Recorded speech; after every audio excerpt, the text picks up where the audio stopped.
पौगंडावस्था हा शब्द ऐकला की आपल्या डोळ्यासमोर काय उभं राहतं? गोंधळ, बंडखोरी, सतत बदलणारे मूड्स. पण खरं तर ना, या सगळ्या बदलांच्या पलीकडे हा काळ व्यक्तिमत्व घडवण्यासाठी खूप खूप महत्वाचा टप्पा आहे.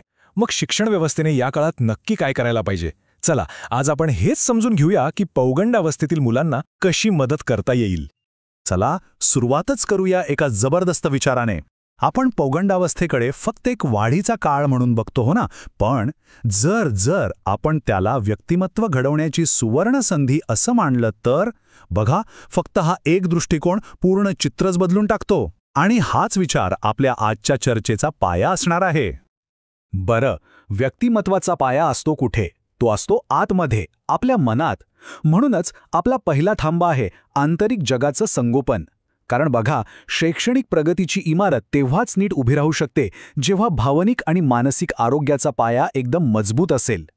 आता हे जे 3 मुद्दे आहेत ना, ते एकमेकांशी घट्ट जोडलेले आहेत. हे बघणं खूप इंटरेस्टिंग आहे. सुरुवात होते भावनिक मार्गदर्शनाने, म्हणजे स्वतःच्या भावनांना ओळखणं आणि त्यांवर नियंत्रण मिळवणं. पण कधीकधी ही आव्हानं खूप मोठी वाटतात, बरोबर? तेव्हा कामाला येतं व्यावसायिक समुपदेशन, जे योग्य दिशा दाखवतं. आणि या भावनिक स्थिरतेतूनच येतो आत्मविश्वास, जो त्यांना स्वतंत्रपणे विचार करायला आणि आपली मतं ठामपणे मांडायला शिकवतो. हे एक पूर्ण वर्तुळ आहे, एक विकासाचं चक्र. पण मग हे भावनिक मार्गदर्शन द्यायचं कसं? त्यासाठी एक खूप प्रभावी साधन आहे, जीवन कौशल्य शिक्षण. आता हे काय आहे?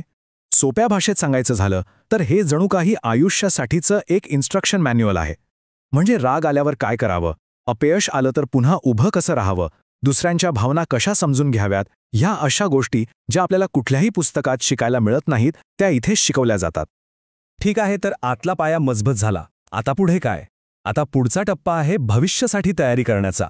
आता आपण आतल्या जगातून थोडं बाहेरच्या जगात येऊया आणि बघूया की शाळेनंतरच्या आयुष्यासाठी कोणती कौशल्य आणि मूल्य सगळ्यात जास्त गरजेची आहेत. तर भविष्याची ही इमारत 3 महत्त्वाच्या खांबांवर उभी आहे.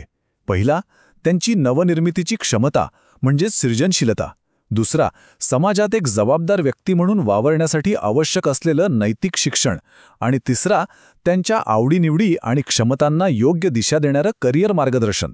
चला एक एक करून यावर बोलूया. पौगंडावस्थेत कल्पनाशक्तीला अक्षरशः पंख फुटलेले असतात. त्यांच्या डोक्यात विचारांचं वादळ असतं. जग त्यांना एक वेगळ्याच नजरेने दिसू लागतं.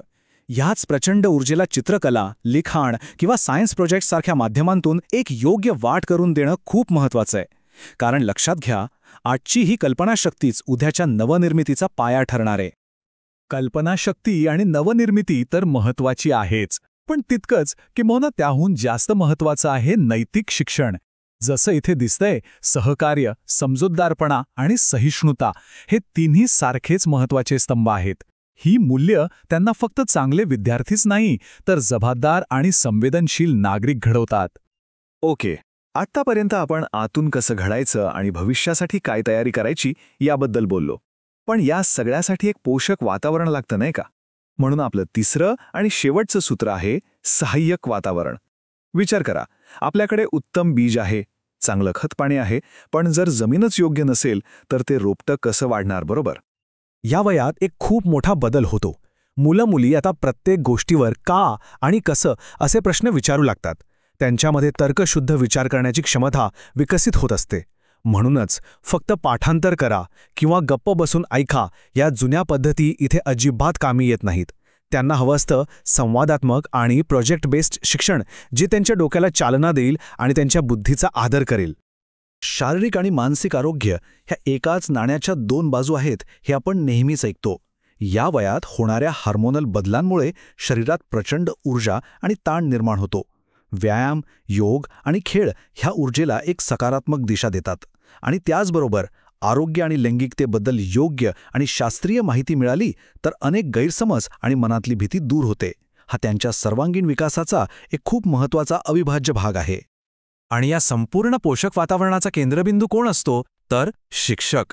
या काळात विद्यार्थ्यांना फक्त माहिती देणाऱ्या शिक्षकाची गरज नसते, तर त्यांना हवा असतो एक विश्वासू मार्गदर्शक. प्रेम आणि समजूतदारपणावर आधारलेलं हे नातं त्यांना सुरक्षित वाटायला आणि स्वतःला मोकळेपणाने व्यक्त करायला मदत करतं. तर मग आंतरिक संगोपन, भविष्याची तयारी आणि पोषक वातावरण या सगळ्याचा मिळून अंतिम परिणाम काय होतो? आपण हे सगळं करतोय, पण का? हा प्रश्न आपल्याला थेट या सगळ्या चर्चेच्या साराकडे घेऊन जातो. आणि उत्तर अगदी स्पष्ट आहे. पौगंडावस्था ही केवळ एक अवस्था नाहीये, तर ती व्यक्तिमत्वाला आकार देणारी एक निर्णायक, एक डिसाइसिव्ह वेळ आहे. भविष्यात एखादी व्यक्ती कशी असेल, तिची मूल्य काय असतील, याचा पाया खरं तर याच काळात रचला जातो. याचा अर्थ काय होतो? की पौगंडावस्थेत दिलेलं भावनिक बळ, स्वतंत्र विचार करण्याची संधी आणि नैतिक शिक्षण हे काही वाया जात नाही. त्याचाच परिणाम आपल्याला त्यांच्या प्रौढ आयुष्यात दिसतो. मग ती त्यांची निर्णयक्षमता असो, त्यांचा आत्मसन्मान असो किंवा त्यांची भावनिक परिपक्वता असो, या सगळ्याची मुळं याच काळात खोलवर रुजलेली असतात.